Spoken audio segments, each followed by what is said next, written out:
ভয়ঙ্কর বিপদে পড়তে যাচ্ছেন যুক্তরাজ্যের সাবেক সিটি মিনিস্টার টিউলিপ সিদ্দিক। বিশ্বের অন্তত 12টি দেশে তার ও তার পরিবারের বিরুদ্ধে অর্থ পাচারের অভিযোগ তদন্ত হচ্ছে। দুর্নীতি দমন কমিশন দুদক সূত্রে ব্রিটিশ সংবাদ মাধ্যম দ্য টাইমসের এক প্রতিবেদনে এই তথ্য জানানো হয়েছে। দুদকের এক মুখপাত্র বলেন, প্রাথমিক তদন্তে দেখা গেছে যুক্তরাজ্য ছাড়াও বিভিন্ন দেশে অর্থ পাচার করা হয়েছে।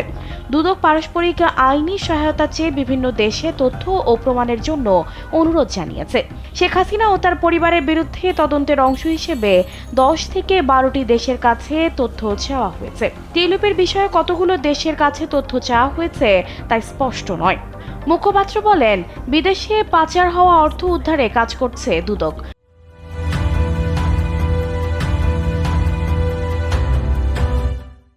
যুক্তরাজ্য, ইউরোপীয় ইউনিয়ন সহ বিভিন্ন দেশ সহায়তার আশ্বাস দিয়েছে।